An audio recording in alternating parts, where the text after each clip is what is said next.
In progress.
Hola, buenas tardes, jóvenes. ¿Me escuchan?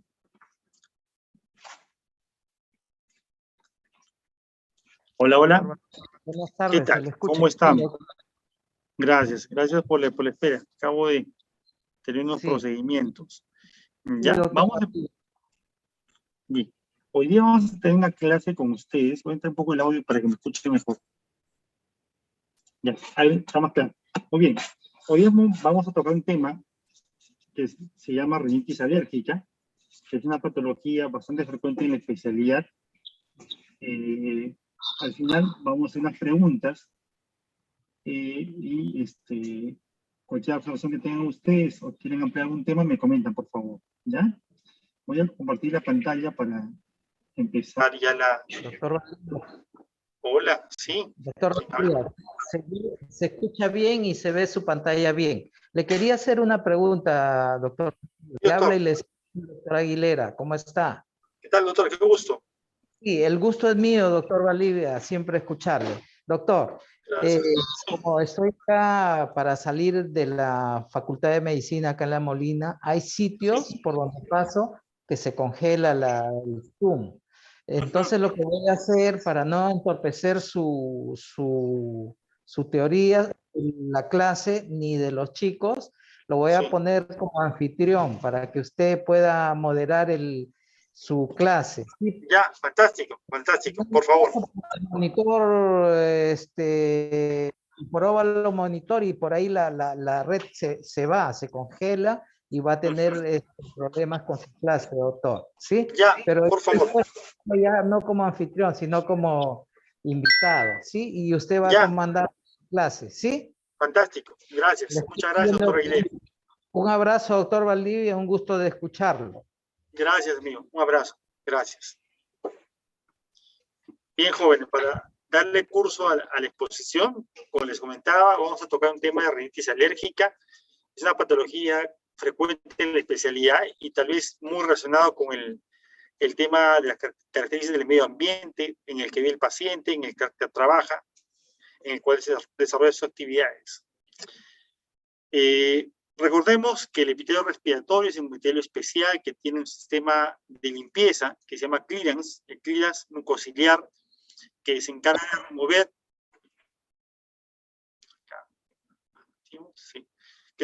de remover, las secreciones que se quedan pegadas en la mucosa y permanentemente la mucosa está en permanentemente limpieza.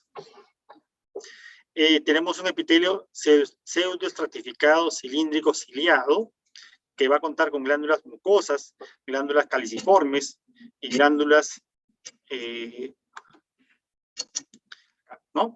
Un epitelio ciliado, tenemos glándulas que van a producir moco, glándulas mucinosas y glándulas caliciformes, etc., ¿no? Cuando existe un fenómeno de rinitis alérgica, toda esta estructura normal que tenemos de manera regular se va a distorsionar, va a haber un edema importante en la anemia propia, va a aumentar la cantidad de glándulas mucosas y toda la secreción, la hipersecreción, va a estar generada por un desbalance, una disregulación a nivel de la mucosa, con una producción de moco y consecuentemente congestión, rinorrea, secreciones y complicaciones muchas veces sinusales.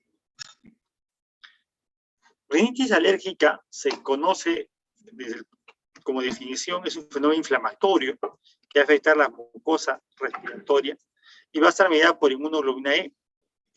Ustedes recordarán que la inmunoglobulina E está asociada a muchas enfermedades, entre ellas rinitis alérgica, el asma bronquial, la dermatitis atópica, y entonces es una enfermedad, recuerden, medida por inmunoglobulina E. Bien. En cuanto a la epidemiología, estas enfermedades que son relativamente frecuentes pueden afectar a la población entre un 10 a 20% de la población mundial. En algunos lugares en niveles un poquito más altos. Acá se han hecho estudios en un grupo poblacional pediátrico que demostraba que en un 25 a 35% de la población pediátrica puede tener relación con cuadros de rinitis alérgica. La incidencia máxima es entre adolescentes y adultos jóvenes, de acuerdo al tipo de actividad que desarrollan. Es rara antes de los 5 años de edad, pero recuerden que es un factor genético, tiene cierta predisposición, entonces puede haber rinitis alérgica a temprana edad en los pacientes. Y la prevalencia va a ser más frecuente en zonas urbanas que en zonas rurales, debido al tipo de contaminación, el parque automotor, el tipo de estilo de alimentos que uno va a consumir, procesados, que tienen preservantes, colorantes, etc., frente a un ambiente un poco rural en el cual la comida es más natural, ¿no? Que la persona que vive a nivel área urbana. Todas estas enfermedades van a tener un impacto. Actualmente en gerencias se ve todas las enfermedades con cuánto generan de impacto en la población. Días de hombres perdidos, días de clases que uno se pierde o está ausente, cuánto generó en pérdidas económicas la productividad de la persona en edad, digamos, de producción. Entonces, se ha demostrado que todas las enfermedades crónicas de larga prevalencia son enfermedades que generan un gran impacto en la economía de un país, ¿ya? Y en la calidad de vida de la población. Los síntomas, ¿cómo se repercuten todos estos síntomas? La rinitis alérgica se manifiesta por malestar general, fatiga, cefalea, alteraciones de concentración, el paciente no duerme bien, no descansa adecuadamente, no se oxigena, está como cansado. En el niño va a haber alteración de la conducta, va a ser niños un poco más irritables, va a haber alteración del aprendizaje. Entonces, estas enfermedades crónicas van a tener un impacto a nivel de la calidad de vida del paciente y sus actividades que ha desarrollado. Como todas las enfermedades tienen factores de riesgo, los factores de riesgo nos van a condicionar a que el paciente desarrolle o no la enfermedad, ¿sí? Debemos tener familiares, materna o paterna. Se ha demostrado que la alergia materna tiene mayor transmisión hacia la atopía a los hijos frente a la paterna. ¿Ya? Antecedentes personales, niños que tienen aparte de dermatitis atópica o asma bronquial, pueden tener las 3 enfermedades o tener 2 o una de esas enfermedades atópicas. Es muy importante cuando se tenga que tratar o evaluar a un niño con rinitis alérgica, que tengamos que saber cómo son las características del ambiente del paciente, dónde vive el paciente. Por ejemplo, hoy viene una paciente en la mañana que vive en San Borja y se ha trasladado hacia el área de Jesús María, y es un poco más húmeda, y me dice que sus hijos empezaron un cuadro alérgico, que empezaron a tener más moco nasal, congestión nasal, y eso que recién estamos entrando todavía en época, todavía estamos en verano, ¿no? Bueno, que quiere empezar a cambiar. Entonces, los climas más fríos, en los climas de más humedad, los de más polvo, más contaminantes, va a haber obviamente mayor tendencia a presentar cuadros de alergia nasal tipo rinitis alérgica. La polución atmosférica, ¿no es cierto? Es muy importante en relación al parque automotor, en relación a las fábricas o industrias. Recuerden que ustedes cuando tienen que vivir o comprar una casa, una propiedad, busquen siempre un departamento que no sea una vía principal. Las vías principales son áreas más contaminadas, siempre busquen calles alternas, parques que pueden tener una mejor calidad de clima. Todavía eso no se valora mucho en Lima, pero ya en otros países uno valora no solo la característica de la vivienda, la ubicación, sino también las características del ambiente alrededor. Bien, entonces es muy importante para evaluar en la residencia de un paciente dónde va a comprar las características de la zona y de las probables áreas de contaminación. Todos estos factores inflamatorios de contaminación ambiental, de alergenos, etcétera, va a generar que aumente la permeabilidad de los alergenos y va a haber una disminución de la capacidad de fibra mucociliar. ¿Recuerdan?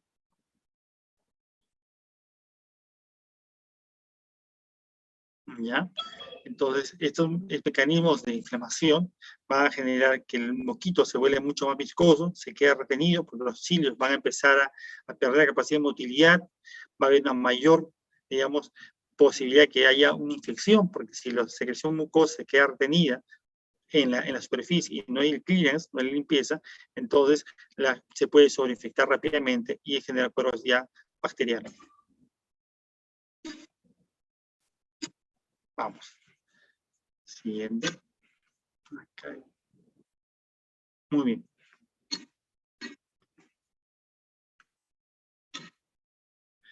Bien. Referente a la sintomatología, vamos a encontrar acá que los síntomas pueden ser muy diversos, pueden ser solamente nasales o pueden ser también oftalmológicos. Hay rinorrea, hay epífora, lagrimeo, picazón nasal, estornudo, prurito en la nariz, nudos. ¿Ya? En ciertos casos de la congestión más severa puede haber incluso enrojecimiento facial, ¿no? Por términos de congestión, por asociar síntomas de congestión de la zona. Entonces, los síntomas clásicos son rinorrea, prurito nasal, estornudos, en salva. Una característica importante que los estornudos son en grupos, ¿sí? Ah, chis, chis, chis, 3, 4, continuos, estornudos en salva, pero son repetición, es un estornudo irritativo. No es el estornudo clásico por una afección gripal o viral, sino este es irritativo y son en grupos. La obstrucción nasal también es importante por edema de la mucosa. Los síntomas oculares, lagrimeo, fotofobia, síntomas de plenitud oral. Recuerden que la congestión nasal tiene un fenómeno de bloqueo, y ese bloqueo nasal al flujo respiratorio va a generar que los oídos también se tapen un poquito, no haya ventilación a nivel de la trompa eustaquio, y haya plenitud oral y sensación de oídos tapados, baja auditiva, etc. Puede haber dolor, presión en la frente, en la zona frontal o malar, cuando hay acúmulo de secreciones. Eso por ahí nos sugiere que podríamos estar frente a una sinusitis. Durante la fisiopatología de la rinitis alérgica hay una etapa de sensibilización, es decir, el paciente que por primera vez se expone a un alergeno y se va a sensibilizar, va a producir anticuerpos, y frente a una segunda exposición va a haber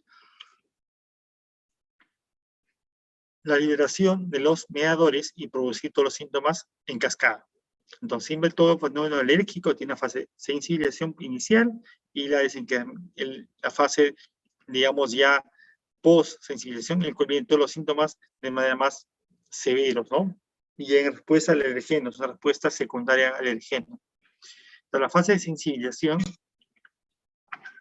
se caracteriza en que hay unas células llamadas células presentadoras que están en la submucosa que van a captar el antígeno, lo van a procesar, ¿sí? Van a generar que haya una mayor producción de linfocitos TH2 que van a regular la producción de linfocitos tipo B y estos van a producir, a su vez, células plasmáticas con producción de inmunoglobulina E. Por eso en los pacientes alérgicos la inmunoglobulina E está alta, justamente porque hay una mayor, digamos, inclinación del sistema inflamatorio hacia los TH2 con mayor producción de linfocitos B y células plasmáticas. La sensibilización de mastocitos como fase secundaria, los mastocitos que vienen cargados de histamina, ¿no? De sustancias preformadas que se van a liberar, se liberan los mediadores químicos y degenera todo el síntoma de la rinitis alérgica, ¿no? Con estornudos, congestión, rinorrea, prurito. Si vemos aquí en esta imagen, por acá tenemos un alergeno que es el que está en naranja. Ese alergeno va a ingresar a la barrera del epitelio respiratorio, va a ingresar a su mucosa y se va a encontrar con las células presentadoras, que son las células dendríticas, ¿no? Hay macrófagos. Estos van a procesar este alergeno y lo van a presentar hacia los linfocitos TH0. Estos TH0 se pueden diferenciar en TH1 y TH2. Los TH0, cuando estemos frente a un mecanismo alérgico, se va a diferenciar en TH2 principalmente, y esos TH2 van a liberar interleuquinas, las 4 y las 13. Eso va a generar una diferenciación hacia los linfocitos tipo B. Estos linfocitos tipo B van a producir las inmunoglobulinas IgE y van a diferenciarse a los mastocitos. Entonces, el mastocito con la fase de maduración, con los receptores de superficie, que son el IgE. Este IgE, a futuro, cuando se encuentre con un alergeno, que esté en naranja, en este nivel, se va a degranular y va a liberar sustancias, histamina, leucotrienos, prostaglandinas, etcétera, que son sustancias proinflamatorias. A su vez, también los eosinófilos, a través de la inmunoglobulina 5, interleuquina 5, va a tener en superficie las inmunoglobulinas E y va a liberar frente a la explosión de un alergeno. Entonces, todo este mecanismo tan sencillo nos puede ayudar a entender cómo se manifiestan las enfermedades tanto alérgicas mediadas por inmunoglobulina E, como parroquial, rinitis alérgica, dermatitis atópica, y todos tienen la misma secuencia de, digamos, de explicación. ¿Bien? Vamos. Entonces, hola, dime. Soy la delegada de especialidades 2. Tengo alumnos que me dicen que están esperando en la sala. Ya. A ver, mira, tengo acá, dice acá, pero todo se ha admitido, ¿ah? ¿Cuáles son los nombres de tus compañeros? Pásamelos, voy a buscarlo por acá. Natalia. A ver, acá, mira, tengo acá 54 participantes, ¿ah? A ver, voy a entrar el chat, a ver, que pasen por el chat, ¿eh? Y ya, acá. A ver, que me insistan, por favor, otra vez que vuelvan a entrar, porque no tengo acá ningún pedido, ¿eh? He admitido como 5 compañeros. Estaban ustedes en 41, ahora están en 57. Se van a entrar ya 16. Ok, doctor, les aviso. Gracias. A ver, que vuelvan a pedir, por favor, para... ¿Ya? Gracias por avisar. Entonces, como le decía, una vez pasada la fase de sensibilización, estas células inflamatorias, tanto los linfocitos, los mastocitos y los eosinófilos, van a tener ya la inmunoglobulina E, y ante una segunda exposición van a liberar los mediadores químicos y dar los síntomas característicos de la enfermedad. Esa es la fase de sensibilización. Cuando tenemos ahora ya la célula ya tiene el IgE en la superficie, va a haber una respuesta alérgica ya secundaria por la segunda exposición. Entonces, esa fase de exposición después de la sensibilización tiene una fase rápida y una fase lenta, o la fase aguda y la fase lenta. La fase aguda en el y el alergeno va a producir la activación por la reacción alergeno y inmunoglobulina, y esto va a generar una liberación de mediadores químicos, ¿no? Se libera principalmente histamina, leucotrienos, prostaglandinas, triptasas. Eso a su vez va a generar ¿qué? Una exudación, mayor trasudado, vasodilatación celular y permeabilidad capilar. Rinorrea, edema de la mucosa. Esto va a generar estímulos también irritativo a nivel del sistema nervioso periférico, ¿ya? Y lo va a generar. A ver, acá, a ver, vamos a ver acá, a ver. Acá tengo 55 participantes, ¿ya?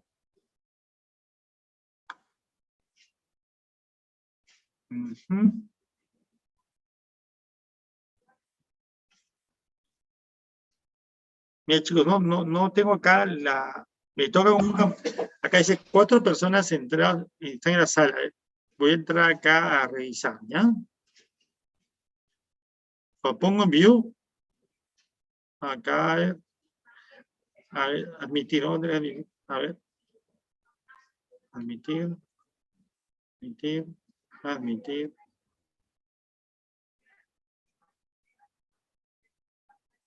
Admitir. Estoy admitiendo a vuestro compañero, chicos, ya que se llega tarde, ¿ya? Espera acá. Ya están todos, creo, ¿no? A ver. A ver. Bueno, estoy admitiendo ya como otros. Ya. Pero están todos, ¿ya? Les pido, chicos, de todas maneras, yo sé que todos están ocupados. Yo acabo de salir de un procedimiento y cirugía. Tratemos de llegar a la hora para que no se preocupen vuestros compañeros que están puntuales, ¿ya? Entonces, si llegan ya más de 15 minutos tarde, mejor es que tal vez pidan autorización. Creo que 15 minutos es la tolerancia y ha pasado buenos minutos, ¿ya? ¿Listo? Voy a cerrar esto. Sigamos la charla. Entonces, ante una respuesta, ante una segunda exposición con el alergeno, vamos a presentar una fase aguda de reacción alérgica, caracterizada principalmente por histamina. Esta fase aguda se llama la fase histaminérgica. Por eso, en ese momento, los antihistamínicos van a bloquear este mediador y van a encontrar los síntomas de exudados, la edema, la rinorrea y los tornudos, bloqueando la histamina. Pero si esto es recurrente, pasa los 20 minutos y si el paciente expuesto a los alergenos, va a una fase tardía. Esa fase tardía va a generar otros síntomas acá. Entonces aquí, ¿no? Vemos la fase aguda, pasamos acá. La fase aguda o fase temprana se libera principalmente histamina, prostaglandinas y leucotrienos. Esto se libera en segundos, en varios segundos o minutos después de la exposición. Pero si persiste este proceso, vamos a tener la fase tardía, que ya se caracteriza por ya producción de anticuerpos, perdón, interleuquinas, las 4, las 5, 6, y estas a tu vez van a producir activación de ciertas moléculas proteicas que van a generar quimiotaxis, van a generar ya un infiltrado celular importante y va a generar una perpetuidad de inflamación. Entonces ya no va a solamente haber congestión, estornudo, sino va a haber ya una infiltración celular con mayor, digamos, perpetuidad de síntomas, digamos. Entonces ya no va a ser tan fácil controlar la EG en un momento, con periodos cortos, sino muchos meses de tratamiento en casos complicados, ¿no? Entonces, en esta gráfica que está acá, que les presento, podemos ver acá, y el paciente en una fase crónica, el paciente, el mastocito, tiene sus inmunoglobulinas E en la superficie, que son los linfocitos amarillos, y cuando el alergeno ingresa nuevamente, va a producir no solo la liberación de la histamina, que está en la fase inicial, sino vamos a tener interleuquina 4, 13, vamos a ver ciertas sustancias que van a generar una ya producción de células a nivel de médula ósea, con mayor, digamos, estimulación de crecimiento de colonias de ciertas variantes de células, con incremento de los eosinófilos, los basófilos, y todos estos síntomas de inflamación se van a localizar a nivel de la submucosa, en la área propia, genera un edema importante, y eso genera bloqueo. De repente dice, doctor, ya no tengo mucho rinorrea, solo tengo bloqueo nasal, no puedo respirar. Ustedes, porque el cortente T que está en la nariz se ha inflamado, ha aumentado el volumen, no tiene mucha secreción, pero tiene bloqueo. Entonces, tenemos que utilizar tratamiento con corticoides para bajar la inflamación, reducir este fenómeno inflamatorio, que no solamente hay histamina, sino son células interleuquinas que generan la estimulación y la formación de células inflamatorias dentro de la área propia. Todos estos síntomas generan infiltración celular de eosinófilos, basófilos, macrófagos, ¿sí? Y todo esto va a generar una obstrucción nasal crónica. Entonces, la fase inicial, aguda, y esta es una fase crónica. Vamos. Diagnóstico. Vamos aquí. ¿Cómo hacemos los diagnósticos en esta enfermedad? Básicamente es muy importante la clínica. Yo a todos mis alumnos les digo, es muy importante la ectoscopía. Cuando llega un paciente a la consulta y lo ven que está, por ejemplo, con la boca cerrada, y ustedes pueden pensar inicialmente que ese paciente tiene una respiración nasal apropiada. Pero si hay un paciente con la boca abierta, tiene labios secos, ¿no? Entonces, digamos, este paciente tiene respiración oral. Entonces, sigue estar pensando en síndrome de obstrucción nasal. ¿Qué puede tener? Puede tener un tabique desviado, puede tener hipertrofia de cornetes, puede ser unos pólipos nasales, puede ser hipertrofia de noderea en niños pequeños, y buscando dónde es el problema de obstrucción. Entonces, muy importante la endoscopía, preguntar antecedentes familiares del paciente, si tiene padres alérgicos, madre alérgica, en qué trabaja, a qué se dedica, qué tratamientos ha recibido. Todo es importante, va a enriquecer vuestro diagnóstico y va a dar un tratamiento preciso a lo que necesite el paciente. La historia clínica nos va a permitir saber cuáles son los síntomas del paciente, por qué viene el paciente y los signos que vamos a encontrar nosotros en el examen físico, ¿ya? Y también debemos asociarlo al tema del macroambiente del paciente.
Doctor Valdivia, disculpe, su audio está cerrado. Se quedó en macroambiente.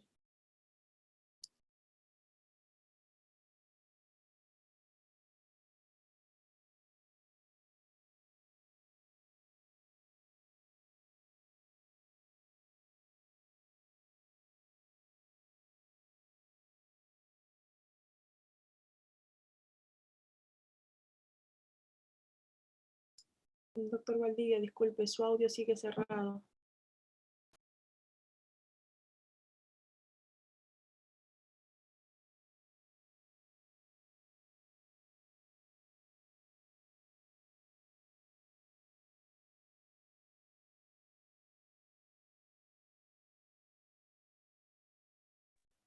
¿Ya me escuchan, chicos? ¿Sí? ¿Aló? Ya, perfecto. Ok, gracias. Aquí. Vamos acá a revisar un poquito más. Creo que se fue la señal acá. Les comentaba que es muy importante cuando ustedes empiezan la historia clínica, una buena descripción del paciente, una buena endoscopía, un examen general, preguntar siempre antecedentes del paciente, alergia a un medicamento, antecedentes familiares, y siempre hacer examen tanto nariz, orofaringe y oídos, que es la parte, digamos, importante del estudio. ¿Ya? Muy bien. Veamos acá. Cuando hacemos una radioscopía anterior, todos usamos un espéculo nasal, ¿sí? Los espéculos nasales nos van a ayudar a revisar. Tenemos un espéculo para que nos conozcan.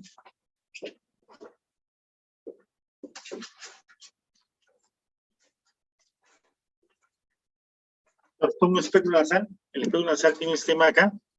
¿Ven? Acá.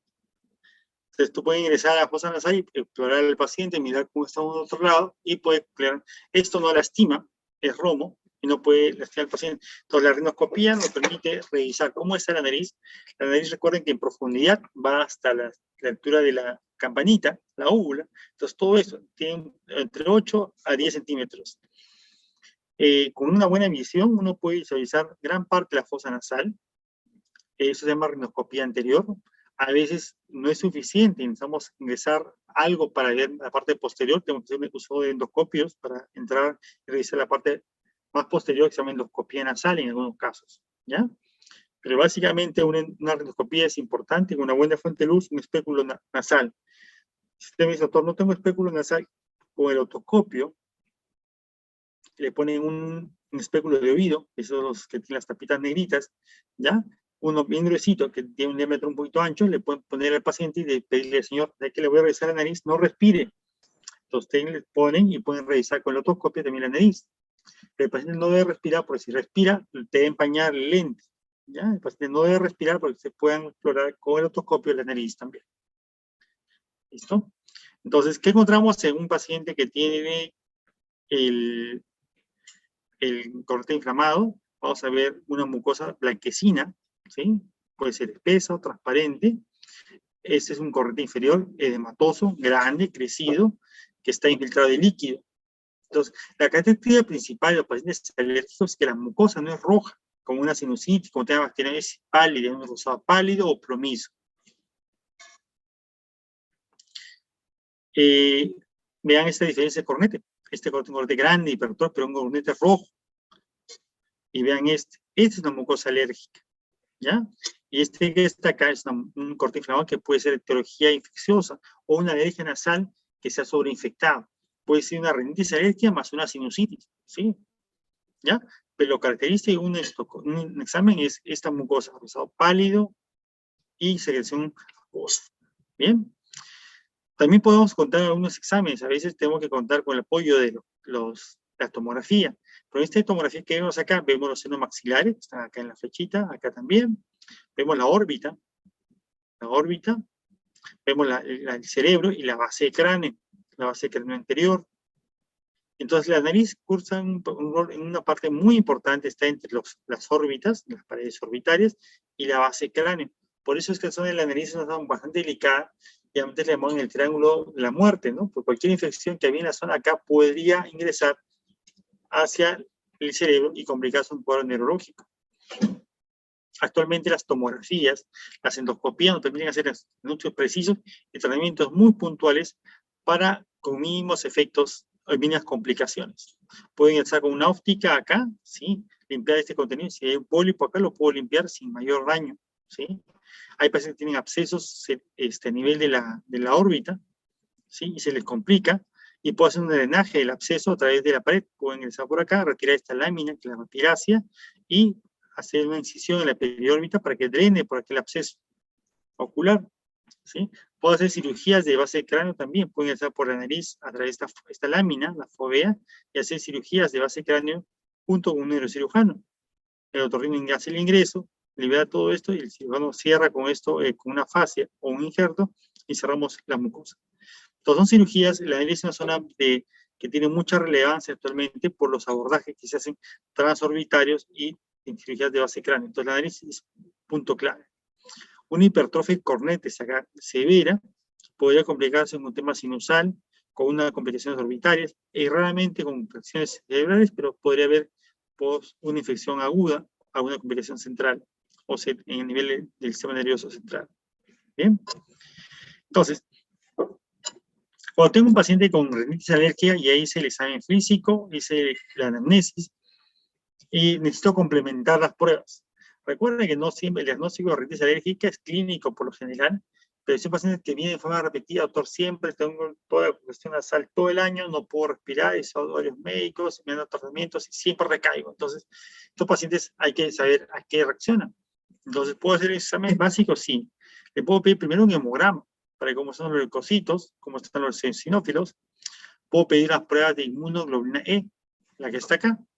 ¿Se acuerdan que cuando vimos la prueba, la reacción inflamatoria, vimos que los linfocitos B, los TH2, perdón, se van a diferenciar en linfocitos B y esto va a producir inmunoglobulina E, y eso otra vez se va a adherir en la superficie de las células plasmáticas, o los eosinófilos, o mastocitos después.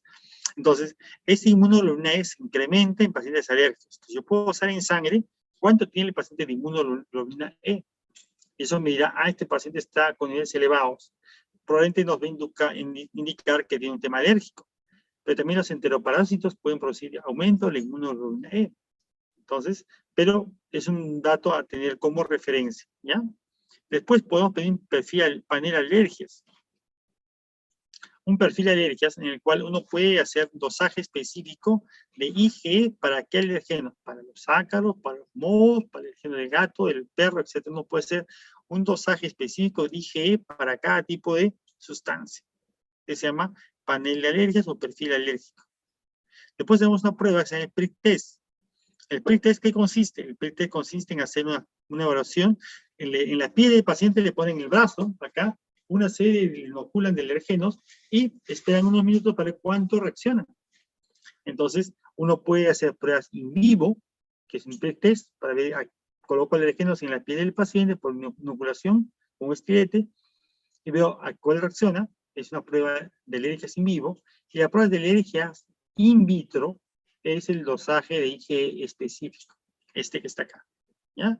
Hay IgE específico, que es in vitro, y hay un dosaje, unas pruebas de alergia in vivo, que es el prick test. ¿Ya, chicos? Morada completo.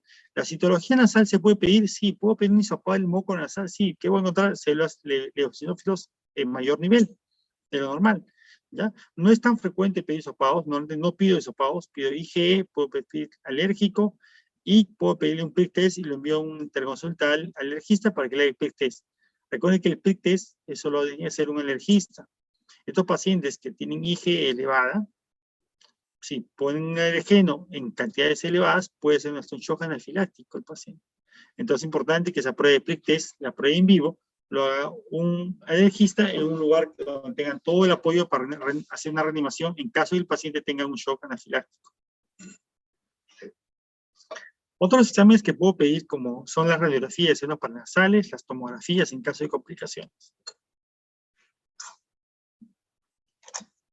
Entonces, cuando vamos a ir detallando poco a poco. ¿Cuándo pido un IgE total? Ese me va a dar el valor total del IgE. ¿Pero puedo pedir un IgE específico? Sí. Ese IgE específico se llama perfil alérgico, se hace en el suero, ¿sí? Y permite saber a qué alergeno uno específicamente tiene reacción. Esa prueba tiene una sensibilidad, ¿ya? Especificidad cercana a un 70%, ¿ya? Mientras que las pruebas in vitro, pero in vivo, tienen una sensibilidad más del 90%. Entonces, yo puedo empezar con IgE total, IgE específico. Me sale negativo, y el paciente tiene alergia nasal clínica, pues tengo que pedir una prueba de prick test. Si acá me sale positiva, no sé, a los ácaros, a los mohos, podría indicarle al alergista, mire, él es alérgico a tales sustancias, para que pueda preparar vacunas y le puedan hacer tratamiento con vacunas, en caso que queramos desensibilizar al paciente. Esta prueba cutánea, como pueden ver acá, infiltración a ciertos alergenos del perro, del gato, ¿no? Caballo, histamina, etc. Cueros, los polen de plantas. Entonces uno puede hacer un dosaje acá y ver a qué reacciona el paciente. Y a la medida que uno reaccione, ver cuánto de ha formado, se puede hacer el registro. ¿Ya? Esa prueba se llama prueba prick test. La prueba dura en promedio de 15 a 20 minutos, ¿sí? Y se puede hacer evaluar varios alergenos al mismo tiempo, buscando el tipo de reacción inflamatoria. Los exámenes por imágenes, como radiografías, tomografías, etc., nos ayudan, pero recuerden que son cuadros de irradiación. Todas las imágenes, sea tomografía o radiografía, son imágenes ionizantes. Obviamente, si es en forma repetitiva, tiene un efecto, digamos, acumulativo. Es mejor tomar la placa siempre en caso de que sea necesario. Cuando tomar una radiografía o tomografía de un paciente, cuando usa un tratamiento por lo menos un mes y el paciente no mejora. Si el paciente no mejoró un mes, tengo la necesidad de tomar un examen de confirmación. Entonces, pero las imágenes, digamos, no es algo que tengo que pedir a todos los pacientes en la primera consulta, sino en la evaluación. Vemos acá unas imágenes de radiología en sinusitis aguda, ¿sí? Vemos el tabique nasal, vemos acá los cornetes, son las manchas de los cornetes, los maxilares de un lado, maxilar de otro lado, acá vemos un nivel hidroaéreo, hay moco. Es un paciente con hipertrofia de cornetes y tiene sinusitis aguda. Vemos frontal, acá también arriba tiene un poco de moco, ¿sí? Tenemos incidencias de Batters, de Caldwell y lateral. Lateral nos sirve para ver cómo está el cabo, esa parte. A veces acá tenemos adenoides. El adenoide cuando crece genera bloqueo en este espacio de la mucosa. ¿Bien? Entonces las placas ahora son digitales, tienen alta resolución, nos ayudan a ver con cierta nitidez estructuras. Tenemos también esas son las incidencias, y tenemos acá qué evalúa por tipo de incidencia. Ahora tengo que el médico escribe radiografía de senos paranasales, nada más, y te envían 3 incidencias, Caldwell, Batter y Hers, o Caldwell, Batter y lateral, pero te envían 3 incidencias. ¿Cuándo indicamos las tomografías? Cuando el paciente tiene una infección aguda, o el paciente no mejora el tratamiento médico, o el paciente tiene un absceso ocular, oftalmológico. hace 2 semanas, un poquito más tal vez, casi un mes, viene un paciente de otra clínica con una infección ocular, se llama portosis, y con una celulitis orbitaria. Antecedente del paciente alérgico nasal, no se trataba durante 2 años por la pandemia, y después de una sinusitis, una gripe fuerte, se complicó con dolor facial y terminó en una celulitis orbitaria. Tuve que hacer 2 cirugías, una descompresión orbitaria por la nariz y otra incisión externa acá para tener el contenido que estaba en la órbita de este lado. Entonces, como una patología, digamos, de baja complejidad, una rinitis alérgica, puede ser manejado por un médico general, un médico internista, un neumólogo, un otorrino, se complica si el paciente no tiene ayuda médica apropiada. Entonces, las tomografías les pido cuando tengo complicaciones, cuando el paciente no responde al tratamiento médico, cuando tengo sinusitis a repetición o crónica. Miren esas, chicos, esta imagen muy bonita. Vemos acá una órbita del lado derecho, vemos acá los músculos oculares, vemos células etmoidales, vemos acá las células etmoidales del otro lado, del lado izquierdo, y está aquí con contenido. Vemos contenido. Y si veo la órbita, veo que la órbita está desplazada, el ojito para el lado izquierdo, y todo este contenido que está acá es muco. Entonces, este es un absceso subperióstico de órbita, como secundario aquí, a una sinusitis etmoidal. Entonces, el etmoide se llenó y se complicó con la parte fluxal. Las tomografías, como pueden ver, tienen alta resolución, me permite delimitar estructuras con tanta precisión. O vemos acá una lesión en este lado que está acá, vemos una imagen hipodensa, que está en el seno maxilar del lado izquierdo, mi lado derecho es normal. El tabique se va a zona central. Pero miren, esta lesión que hace aquí va a generar un crecimiento y desplazamiento en masa, y acá está fracturando la pared medial del maxilar, aquí hay una solución de continuidad. Entonces, hay tumorcitos que pueden acompañar a una rinitis alérgica o pueden coexistir, entonces es importante que el médico esté preparado para hacer un diagnóstico integral del paciente.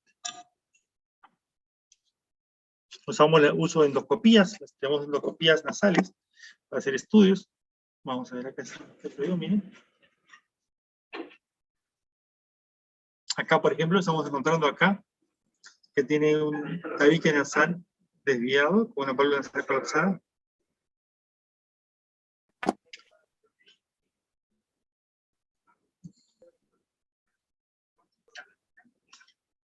Acá vemos el tabique y la válvula. Es un ángulo que se puede regular acá. Es un tema nuevo en la medicina y en otorrino. Pueden leer ustedes válvula nasal, que es el ángulo del tabique y la pared nasal.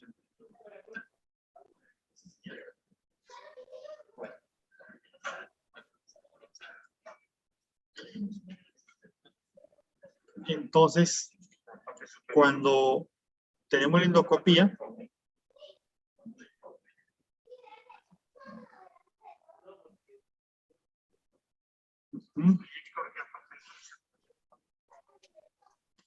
aparte del tabique nasal, vemos acá la válvula nasal, los cornetes inferiores, el tabique nasal, el cabo, etc.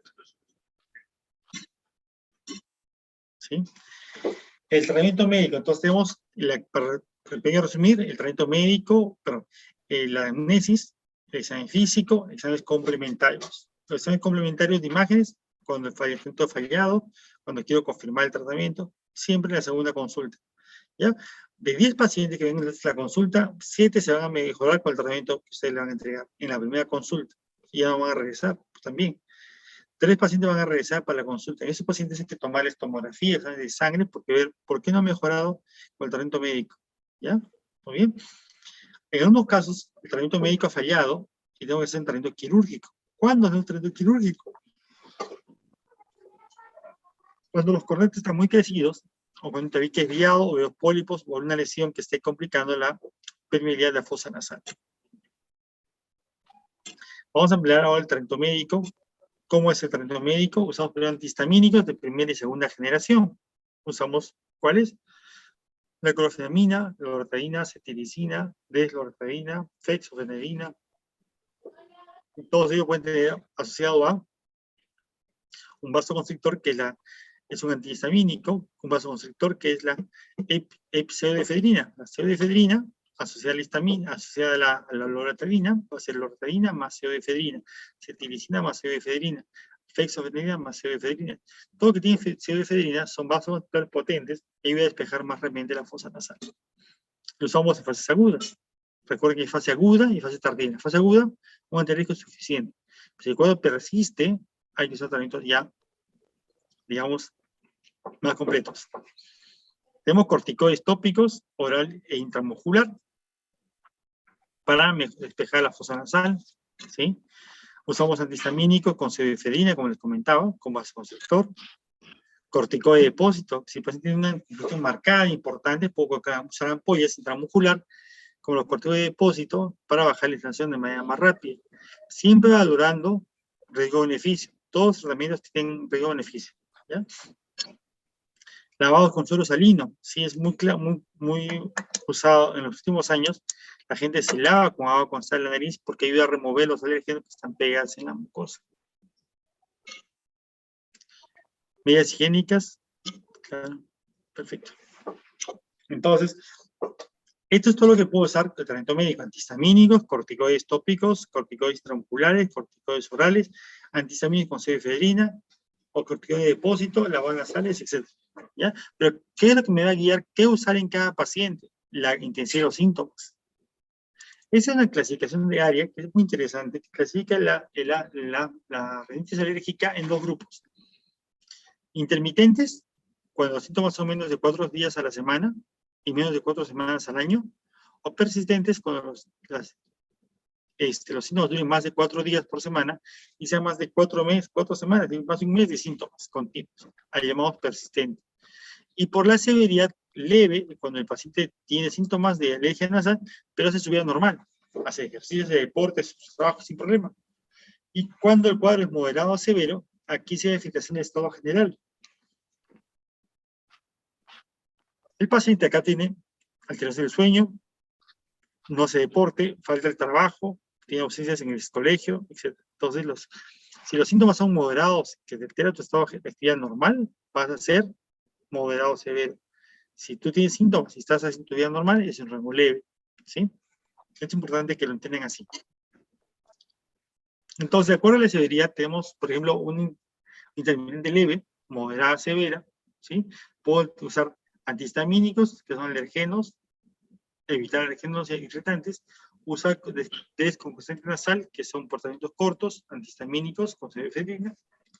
Usamos antihistamínicos, ¿sí? Orales. Podemos usar corticoides nasales, etc. Entonces, si es un tema leve, usaremos solo antihistamínicos. Si es un rango moderado, y empezamos a usar corticoides intranasales, y usamos también unos preventivos como glicato, y así. Y dejamos la inmunoterapia, las vacunas, para los casos más severos. Cuando hacen estudios para ver cuál es el síntoma más molesto en la rinitis alérgica, la mayor parte de pacientes responden a la estupidez, la obstrucción. Entonces, me tapa la nariz, no puedo respirar, me falta el aire, estoy con la boca abierta. Entonces, ese objetivo tenemos que controlar nosotros principalmente. El prurito, el estornudo, se controla fácilmente con antihistamínicos. Es producido por la histamina. ¿Ya? La rinorrea, que es moco transparente, muy acuoso, generalmente se utiliza ya los corticoides ahí. Cuando hay obstrucción nasal, corticoides también. Entonces, acá ahorita nos voy a diferenciar qué síntoma tengo yo y qué cosa podría utilizar como tratamiento preventivo. Los antihistamínicos, no existe un antihistamínico ideal, todos tienen efectos adversos, algunos tienen efectos de sedación, porque ingresan a la barrera hematoencefálica, otros tienen efectos a nivel de la anticolinérgico, pueden producir glaucoma, pueden producir retención de líquido, ¿sí? Etcétera. Por favor, hay un micro que está prendido, no sé cuál de los compañeros tiene el micro prendido, apáguelo por favor, gracias. Entonces, tenemos que buscar el antihistamínico ideal para cada persona. ¿Bien? Después pasamos después del tratamiento médico, podemos hacer ahí tratamiento quirúrgico. Entonces, ¿cómo hacemos la cirugía de los cornetes? Usamos un sistema que se llama radiofrecuencia, que es un análogo al láser. El láser trabaja en 500 MHz, es decir, 500 vibraciones por segundo, mientras que la red frecuencia trabaja en 4.5 MHz, es 4.5 millones de vibraciones por segundo. A mayor vibración, las células explotan y generan menor daño térmico. De esa manera, las turbinoplastías con radiofrecuencia son mejores que las que se hacen con cauterio. Tenemos una consola con un pedal y unas puntas acá que son terminales que ayudan a electrodos para producir el cornete. Y la idea es que ingrese al cornete y cauterice todas las zonas alrededor. De la radiofrecuencia, entonces, es un sistema básicamente ambulatorio, sencillo de realizar, se hace en consultorio, en el tópico, se pone anestesia local en el paciente y se utiliza una pinza especializada que tenga capacidad de coagular de forma bipolar y a su vez no dañe la mucosa.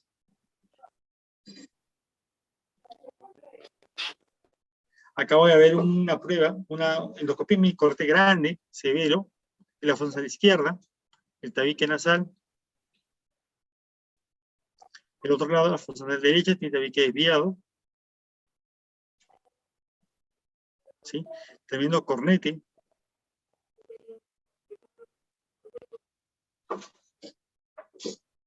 Entonces estamos haciendo acá las refrecuencias también, esa puntita que entra en el cornete y fíjate cómo se blanquea y se va reduciendo. Y se va reduciendo el cornete. Esa turbinoplastía, en este caso no sangre del paciente, no utilizamos tapón nasal en el paciente, solamente la medicación de la clínica.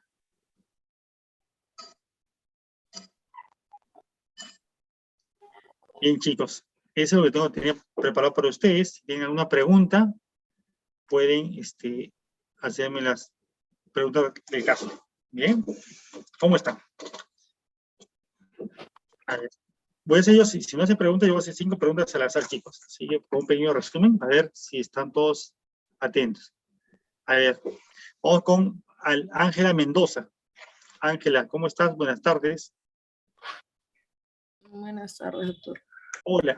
A ver, como habíamos visto que la rinitis alérgica está mediada por una inmunoglobulina. Dime, la A, la E, la M, la D, ¿qué inmunoglobulina está mediada es mediador de la rinitis alérgica?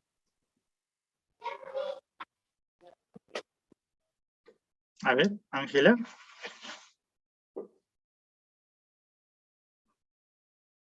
¿Me escuchas? Doctor. La inmunoglobulina E, perfecto, muy bien. Esa inmunoglobulina E lo producen los linfocitos T y los linfocitos B.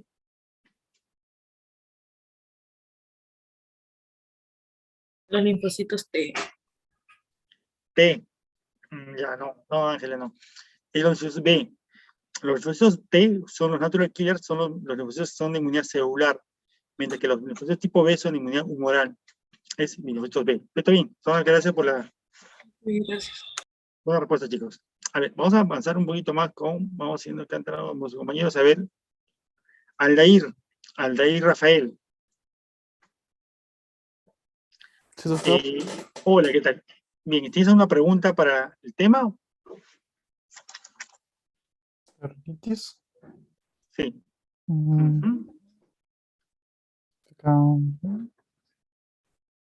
Yo tengo una pregunta entonces. Dime 2 factores predisponentes a la alergia, a la rinitis alérgica, factores que predisponen a la alergia nasal.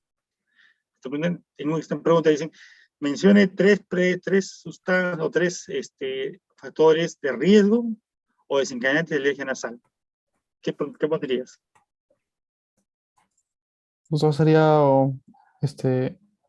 bueno, va a depender de las personas, pero mayormente serían el clima, la edad, Edad. No, que te predisponen. Que te predisponen son más dirigidos. Por ejemplo, pondrías factores genéticos, más de padres alérgicos, más el directos, ambiente, ¿cierto? ambiental. ¿Pero qué ambiente? Ambientes contaminados, ¿no? O polución ambiental, así mejor. Polución ambiental, mascotas en casa, fumas en los pisos, tapizones, ambientes de humedad, ¿cierto? Mejor así. El cigarrillo, por ejemplo. El tabaquismo también predispone. ¿Ya? Genial. Así, cuando hay una pregunta en el examen, chicos, traten de ser precisos. Pero en clima, edad, no sabemos de clima, ¿qué clima? ¿No? Pues el clima limpio, contaminado, ¿no? Entonces mejor va a ser más preciso. Pero está bien. Vengan de ir. Una pregunta más, chicos. ¿Alguien tiene una pregunta?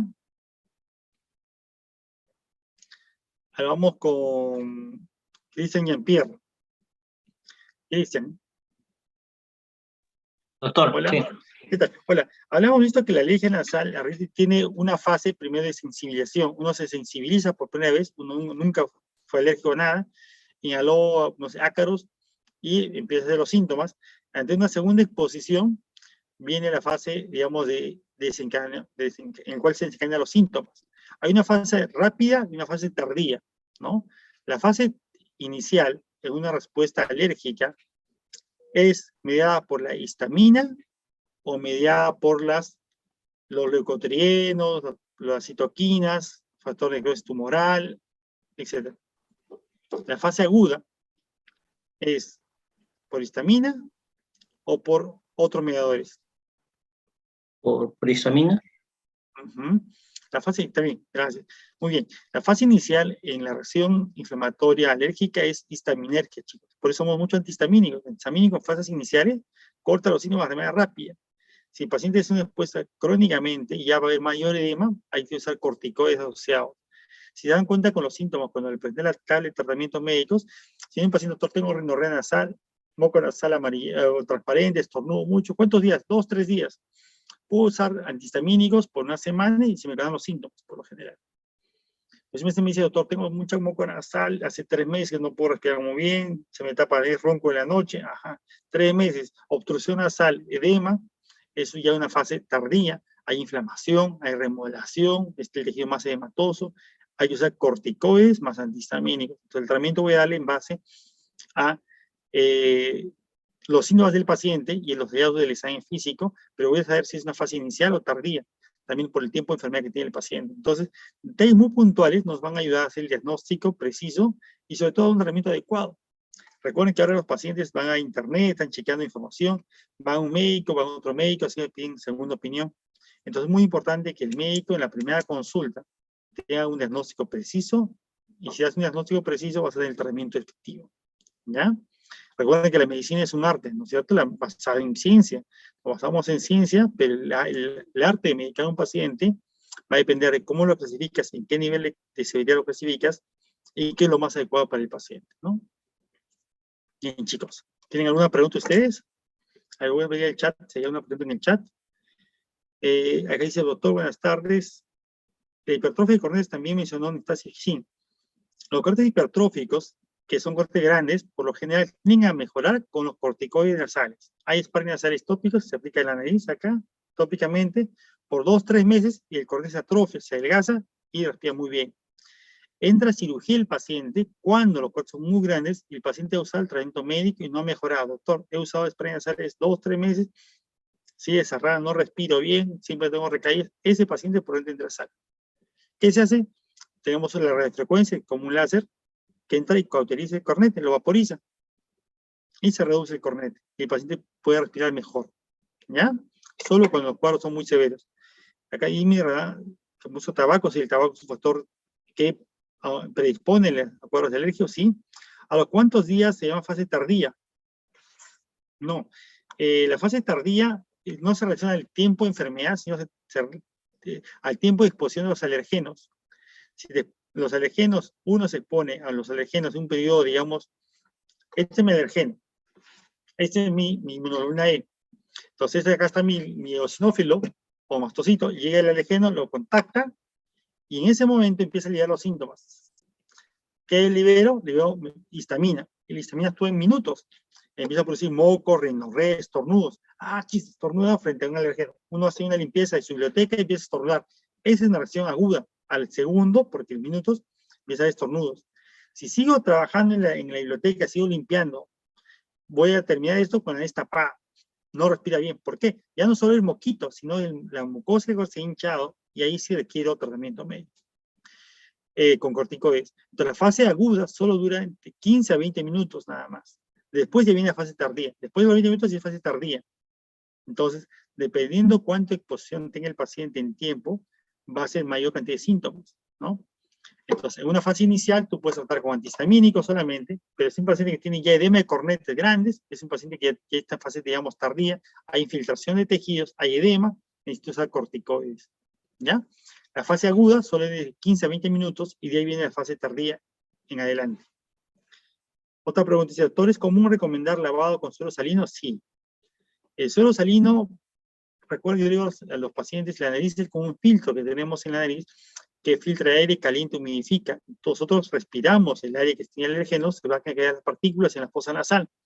Así como me lavo las manos, me tengo que lavar la nariz con cierta frecuencia, puedo usar agua del caño y acá aspirar agua tibia y sonarme fosa por fosa, que es sencillo, o coger un vacío de agua tibia, le pongo media cucharita de sal, lo diluyo, lo disuelvo, y con una jeringa me echo agua a la nariz. También hay preparados ya comerciales, se llama Rinosal, Rinokit, Silisol, que uno puede aplicarse a la fosa nasal para hacerse luchas nasales con agua con sal. ¿Ya? Actualmente es algo que es recomendable hacerlo con suero salino. ¿Está bien? ¿Cómo diferencia la rinitis alérgica? La rinitis alérgica es mucosidad transparente, ¿sí? Puede ser tapizaje cuando está lleno de mocos acá, pero moco transparente, no hay fiebre, no hay rinorrea purulenta. La sinusitis aguda ya es dolor, hay fiebre, hay secreción de color y dolor importante, ¿no? Mientras que ese dolor no es tan presente en la rinitis alérgica. Muy bien, chicos. Ha estado buena la intervención de ustedes, los felicito. Sé que la hora es un poco complicada por la hora del almuerzo. Bien. Cualquier consulta que tengan a través de la delegada de Mariana Mestanza, que está en mi grupo, pueden hacer cualquier consulta. ¿Ya? Las preguntas del tema de acá del examen son preguntas sencillas que están en la charla, no hay nada raro, les voy a dar lo más sencillo posible, obviamente con explicaciones sencillas, pero lo más importante de esa patología. ¿Ya? Bien, chicos, conmigo será otro momento, nos vemos. Que tengan buena tarde. Doctor Valdivia, ¿Sí? no se Hola. olvide enviar las preguntas de examen a su correo institucional. Ahí lo voy a enviar, sí. ¿Ya? Muchas gracias. Muchísimas gracias. Un abrazo. Un gusto de escucharlo. Gracias. Buenas tardes con todos. Adiós. Gracias, chicos.